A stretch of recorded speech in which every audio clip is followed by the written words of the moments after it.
আমিরের কথায় স্বস্তি ফিরে পেল। চমকে গেল। কি করে বুঝল আমির?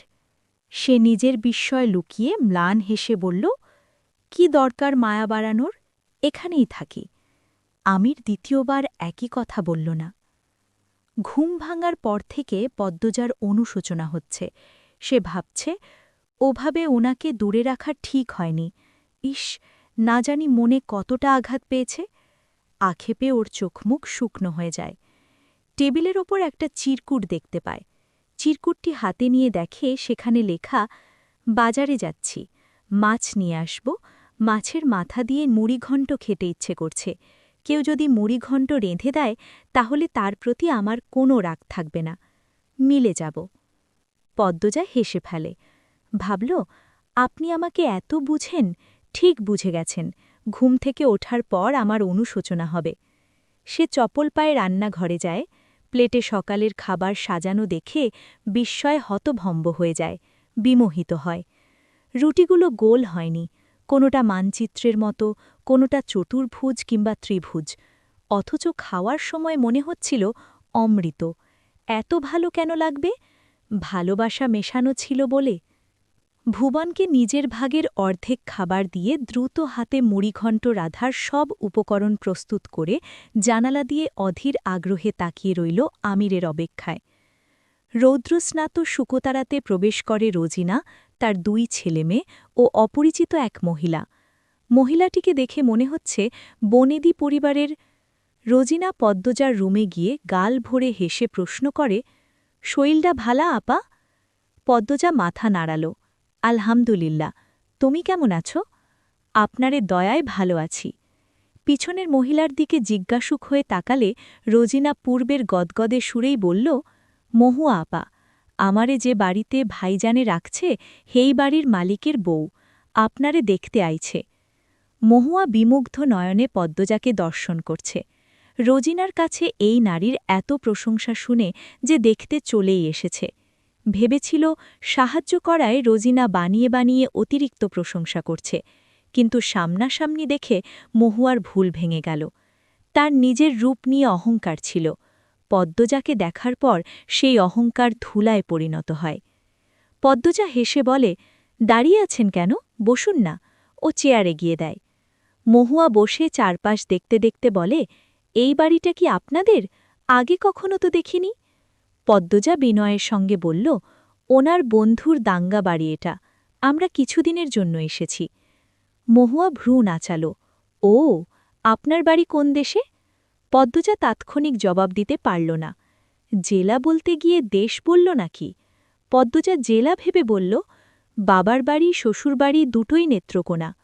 মহুয়া অবাক হয়ে বলল, ময়মনসিংহ বিভাগের? জি। বাবা মা দুজনই কি বাঙালি? এবার পদ্মজা বুঝতে পারল মহুয়ার প্রশ্নের কারণ। তার ব্যতিক্রমী চেহারার জন্য মহুয়া তাকে ভিন্ন দেশের ভাবছে। পদ্মজা হেসে বলল, দুজনই বাঙালি। মা কি খুব সুন্দরী? পদ্মজার চোখের পর্দায় ভেসে ওঠে শ্যামবর্ণের এক সংগ্রামী নারীর চেহারা, যার গভীর বড় বড় দুটি কালো চোখ, পাতলা মসৃণ ঠোঁট, ঘন চুলের খোপায় এক আকাশ কালো মেঘ, শাড়ির কুচির ভাঁজে আভিজাত্য লুকোনো। যখন সেই নারী তীক্ষ্ণ চোখে ছেলেমেয়েদের দিকে তাকায় তখন মনে হয় বিরাট বড় রাজত্বের রানী তার পূর্বপুরুষের ক্ষমতা প্রকাশ করছে তীক্ষ্ণ দৃষ্টি নিয়ে। এত কিছু যার আছে সেই তো সুন্দর, সবচেয়ে বেশি সুন্দর। পদ্মজা বলল, হ্যাঁ, ভীষণ সুন্দর। মহুয়া এই কথায় ধরে নেয় পদ্মজার মা চোখ ধাঁধানো সুন্দরী ছিল, তাই পদ্মজাও এমন রূপবতী হয়েছে। কিছুক্ষণের আলাপে পদ্মজা বুঝতে পারে মহুয়ার ঠোক কাটা স্বভাবের। এই ধরনের মানুষরা ঝামেলার। কথায় কথায় মহুয়া প্রশ্ন করল, বিয়ের বছর হল? 5.5 বছর। তা ছেলেমেয়ে কটা? কাউকে দেখছি না তো। গতকালের দগদগে ঘায়ে যেন গরম ছ্যাঁকা লাগে এমনভাবে ছ্যাঁত করে ওঠে পদ্মজার বুকের ভেতরটা। ওর চেহারার উজ্জ্বলতা সরে যাওয়াটা স্পষ্ট হয়। পদ্মজা বলল, একটা মেয়ে হয়েছিল, এখন নেই। নিঃসন্তান? কি নিষ্ঠুর শব্দ, নিঃসন্তান। পদ্মজা হাসি ধরে রাখার চেষ্টা করল। আল্লাহ যা ভালো বোঝেন তাই হচ্ছে, নিশ্চয়ই এতে মঙ্গল আছে। মহুয়া পদ্মজার রূপ দেখে যতটা হিংসে করেছিল ততটা শান্তি পায় পদ্মজার সন্তান নেই জেনে। এত রূপ যে পেয়েছে তার আবার সন্তানের কি দরকার? সব সুখ কেন একজনের ভাগ্যে থাকবে? মহুয়া অসন্তুষ্টি প্রকাশ করে বলল, সুন্দর চেহারা কুঁচকে যায়, কিন্তু সন্তান সারা জীবন থাকে। এত বছরেও বাচ্চা না হওয়াটা দুঃখজনক ব্যাপার। কবিরাজ দেখিয়েছেন? এসব নিয়ে আলোচনা করতে পদ্মজার ভালো লাগছে না। সে কিছু বলার আগে মহুয়া বলল, আমার চেনা এক কবিরাজ আছে, আপনি আর আপনার জামাই দুজন মিলে একদিন দেখা করতে পারেন। উনি চেহারা দেখেই বলে দেবে সমস্যাটা কার আর কিভাবে প্রতিকার পাওয়া যাবে। যদিও এসব ক্ষেত্রে পুরুষদেরই সমস্যা হয়, আপনার স্বামীকে। পদ্মজা কথার মাঝে বাধা দিয়ে দৃঢ়তার সঙ্গে বলল, সমস্যা আমার, আমি কখনো মা হতে পারব না, আর আমি আমার ভাগ্যকে মেনে নিয়েছি। হঠাৎ এমন প্রতিক্রিয়ায় মহুয়া ভড়কে যায়, তবে দমে যায় না। আফসোসের সুরে বললেন, একজন পুরুষ পিতৃত্ব থেকে বঞ্চিত হচ্ছে, নিশ্চয়ই ওনার এটা নিয়ে কষ্ট হয়। অতিথির সঙ্গে খারাপ আচরণ করার মেয়ে নয় পদ্মজা, তাই চুপ করে রইল। মহুয়া বলল, আপনি ওনাকে আরেকটা বিয়ে করিয়ে দিন। বাচ্চা কাচ্চা না থাকলে পুরুষ মানুষের মন একসময় সংসার থেকে উঠে যায়। ঘরে সতীন থাকলেও স্বামী তো ঘরে থাকবে। আমির বড় মাছ নিয়ে রুমে ঢুকল। রোজিনা দৌড়ে দিয়ে ওর হাত থেকে মাছ নিয়ে পদ্মজাকে বলল, আমি কাইটা দিতাছি। সে রান্নাঘরে চলে যায়। আমির ছাদের দিকে হেঁটে গেল। মহুয়া চোখ মুখ কুচকে বলল, ওমা, এত সুন্দর মেয়ের জামাই দেখি কালো। এই পর্যায়ে পদ্মজার চোখ মুখ শক্ত হয়ে যায়। প্রথম দেখায় একটা মানুষ অপর মানুষ সম্পর্কে এত দ্রুত কি করে সমালোচনা করতে পারে? কে কি করল, কে কেমন, সেটা নিয়ে খুঁটিনাটি দোষ খুঁজে বের করা মানুষরা কিসের তৈরি? ওদের বিবেকবোধ নেই? পদ্মজা নরম কঞ্চে বলার চেষ্টা করল, আমার কাজ আছে, আপনি আসুন। আর হ্যাঁ, উনি আমার নজর ফোঁটা। উনি মৃদু হাসল। বাড়ি ফেরার সময় রোজিনাকে কয়েক টুকরো মাছ দিয়ে দেয় পদ্মজা। রোজিনা মাছ পেয়ে খুব খুশি হয়ে যায়। সে পদ্মজার 2 পা ধরে সালাম করে কৃতজ্ঞতা জানায়। পদ্মজা অস্বস্তিতে পড়ে যায়। সমবয়সী মেয়ে পায়ে ধরে সালাম করছে। সে বুঝিয়ে বুঝিয়ে রোজিনাকে পাঠিয়ে দেয় বাড়িতে। মহুয়া যাবার আগে বলে যায়, কবিরাজের দরকার পড়লে আমার কাছে আসবেন, আমি ঠিকানা দিয়ে দেব। পদ্মজা প্রতিউত্তরে কিছু বলল না। সে চুপচাপ রান্না করতে থাকে। মহুয়া অনর্থক কিছু বলেনি। ঠিকই তো, তার জন্য আমির বাবা হতে পারছে না। সে ভাবে, নিশ্চয়ই উনি মনে মনে সন্তান কামনা করে। কখনো কি আরেকটা বিয়ের কথাও ভেবেছে? ভাবতেই বুকে ব্যথা শুরু হয় তার। স্বামীর বুকে অন্য নারী, না, এটা ভাবাও সম্ভব নয়। কিন্তু সে যদি স্ত্রী হিসেবে সন্তান দিতে না পারে, আমির আরেকজন স্ত্রীর কামনা করতেই পারে। ইসলামে অনুমতি আছে। হয়তো সে কষ্ট পাবে ভেবে বলে না। প্রতিটি পুরুষই বাবা হতে চায়। পদ্মজা ছটফট করতে থাকে। আমির খালি গায়ে রান্নাঘরে উপস্থিত হয়। তার উপস্থিতি টের পেয়ে পদ্মজা স্থির হবার ভান ধরে। আমির পেছন থেকে পদ্মজার কোমর জড়িয়ে ধরে কাঁধে মাথা রেখে বলে, মন ভালো হয়েছে? ভাত সেদ্ধ হয়েছে কিনা দেখে পদ্মজা যান্ত্রিক সুরে বলল, আমি আপনাকে আরেকটা বিয়ে করাব। এই কথাটা সে বলেছে আমিরের মুখ থেকে গুনতে আমির বিয়ে করতে চায় কিনা। এহেন কথায় বিমূঢ় হয়ে গেল আমির। পদ্মজাকে ছেড়ে দিয়ে বলল, আমাকে? পদ্মজা তাকালো, হ্যাঁ, আপনাকে। আপনার উত্তরাধিকার দরকার। আমি তো পারব না। আমির রেগে গেল, এখনও ওটা নিয়েই পড়ে আছো? আমির রেগে গেল, এখনও ওটা নিয়েই পড়ে আছো? আমিরকে রেগে যেতে দেখে পদ্মজা চুপসে গেল। সে অন্যদিকে ফিরে নাক টানতে থাকে। পরিস্থিতি কোন দিকে যাচ্ছে, কি বলছে, কেন কি করছে, কি করা উচিত, কিছু বুঝতে পারছে না। পদ্মজা শাড়ির আঁচল দিয়ে চোখের জল মুছে কৈফিয়ত দিতে বলল, আমার জন্য আপনি কেন পিতৃত্ব থেকে বঞ্চিত হবেন? আপনারও তো বাবা হতে ইচ্ছে করে। আমি কষ্ট পাব ভেবে আর নিজেকে গুটিয়ে রাখবেন না। আপনি বললে আমি আপনার জন্য পাত্রী খুঁজে বের করব। আমার থেকেও গুণী, সুন্দরী। বলতে বলতে কাঁদছে সে। আমির হতভম্ব, কখনো ভাবেনি পদ্মজা এমন কিছু উচ্চারণ করবে। পদ্মজা পুনরায় বলল, তাছাড়া 4 বিয়ের অধিকার আছে আপনার, করে ফেলুন। আমার জন্য আপনি বাবা হওয়া থেকে বঞ্চিত এই আত্মগ্লানি নিয়ে আমি বাঁচতে পারব না। তার থেকে সতীনের ঘর করা ভালো। আমির ঠাঁই দাঁড়িয়ে আছে, কিছু বলছে না। পদ্মজা ভাবে, তাহলে সত্যি উনি মনে মনে আরেকটা বিয়ে করতে চান। তার কাছে পুরো পৃথিবী নিষ্ঠুর ও বিস্বাদ ঠেকে।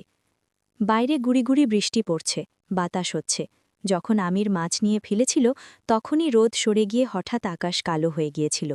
বর্ষাকালে যখন তখন বৃষ্টি নেমে আসে ধরণীতে। পদ্মজা ভাতের মাড় গলিয়ে রান্নাঘর থেকে বের হতে নিলে আমির আবার পেছন থেকে জড়িয়ে ধরে। এবার শরীরের সবটুকু শক্তি দিয়ে শক্ত করে জড়িয়ে ধরল। তার ঘাড়ে চুমু খেয়ে বলল, আমি সবসময় তোমাকেই চাই, তুমিই আমার উত্তরাধিকার। যেদিন তুমি থাকবে না সেদিন পৃথিবীতে আমার বলতে আর কিছুই থাকবে না। পদ্মজার হৃদয় শীতল হয়ে ওঠে। সে ঠোঁট ভেঙে কেঁদে আমিরকে জড়িয়ে ধরে বুকে মাথা রাখল। আমির বলল, সন্তানে কি সব? ভালোবাসা কিছু নয়? সন্তানের সঙ্গে জীবন কাটানো আনন্দের, কিন্তু সব নয়। আমার আনন্দ তো তোমার মধ্যেই আছে। যখন তুমি আমার জন্য রান্না করো সেখানে আনন্দ থাকে। আমার জন্য অপেক্ষা করো সেখানে আনন্দ থাকে। আমার ভালো মন্দের যত্ন নাও, তাতে আনন্দ থাকে। দুজন মিলে যখন একসঙ্গে চাঁদ দেখি সেখানে আনন্দ থাকে।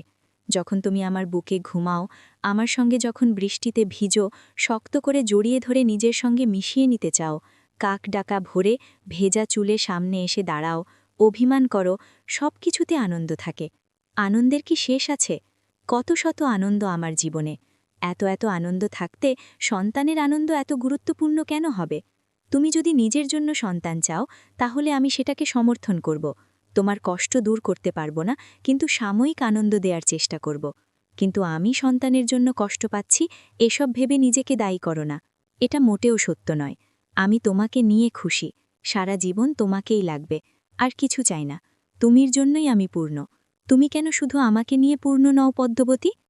আমিরের কথাগুলো এমনভাবে পদ্মজাকে প্রভাবিত করে যে তার সর্বশরীর সুখে কেঁপে ওঠে।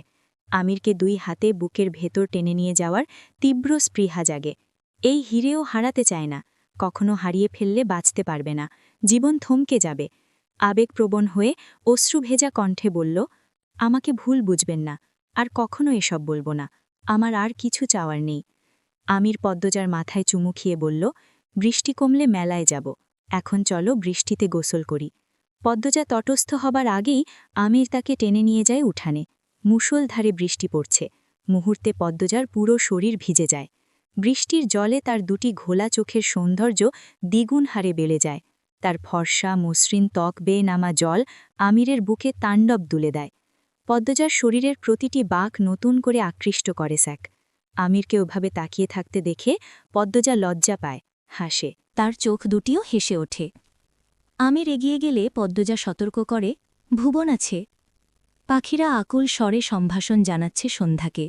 নিঃশব্দ ছায়াময়ী সেই সন্ধ্যাকে সঙ্গে করে বাড়ি ফিরছে পদ্মজা আমির। তারা পরন্ত বিকেলে মেলায় গিয়েছিল।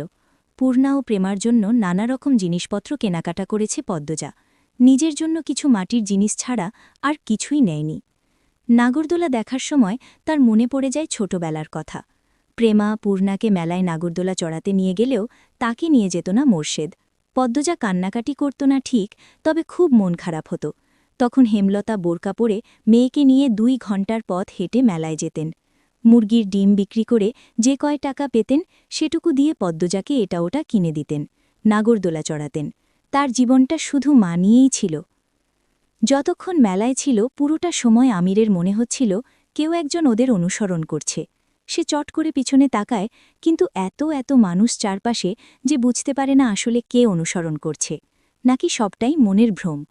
আমির ভেতরে ভেতরে ভরকে গেছে, কেউ খোঁজ পেয়ে যায়নি তো। গায়কেরা সমস্বরে বাউল গান গাইছে। বাংলার প্রকৃতি, মাটি ও মানুষের জীবন ফুটে ওঠে বাউল গানে। থাকে সাম্য ও মানবতার বাণী। এ কারণে গানের আসরে নানা শ্রেণী পেশার শত শত গানপ্রেমী মানুষের সমাগম ঘটেছে। মাইকের মাধ্যমে গানের শব্দমালা ছড়িয়ে গেছে অনেক দূর। বাড়িতে কথা বললেও জোরে জোরে বলতে হয়, নয়তো শোনা যায় না। প্রতিদিন বিকেল থেকে শেষ রাত অবধি গানের আসর চলে। নামাজ আদায় করতে সমস্যা হয় পদ্মজার। সে কানে তুলা ঢুকিয়ে এশার নামাজ আদায় করে আয়নার সামনে বসে চুল আঁচড়াচ্ছিল। হঠাৎ বগলের চিপায় পাটি নিয়ে আবির্ভাব ঘটে আমিরের। সে পদ্মজার হাত ধরে বলল, ছাদে চলো, অনেক সুন্দর চাঁদ উঠেছে। উচ্চস্বরে গান বাজছে বিধায় কথাটি মাঝপথেই মৃত্যুবরণ করল। রাত বাড়লেই গানবাজনা বেড়ে যায়। আসর 7 দিন ব্যাপী চলবে। এর প্রচলন করেছিলেন এই এলাকার জমিদার শাহজাহান মুরাদ। পদ্মজা জোরে বলল, কি বললেন শুনিনি। আমির ওর কানের কাছে এসে চিৎকার করে বলল, ছাদে চলো, অনেক বড় চাঁদ উঠেছে। পদ্মজা গলার স্বর উঁচিয়ে বলল, একটু অপেক্ষা করুন। আমির অপেক্ষা করল না, পদ্মজাকে টেনে ছাদের দিকে নিয়ে গেল। চাঁদ নিজের লাবণ্য ছড়িয়ে দিয়েছে গগনে, ধরণী চকমক করছে। আমির একসময় চাঁদ পছন্দ করত না, পদ্মজা তার জীবনে এসে সব কিছু পাল্টে দিয়েছে। চাঁদ উঠলেই পদ্মজা তাকে টেনে ছাদে নিয়ে গিয়ে একটা স্থায়ী অভ্যাস গড়ে তুলেছে। তাই চাঁদ উঠলেই আমির অভ্যাসবশত পদ্মজাকে নিয়ে ছাদে চলে আসে। চাঁদনি রাত সকল মলিনতা মুছে দিয়ে পদ্মজার মনে আনে প্রশান্তি।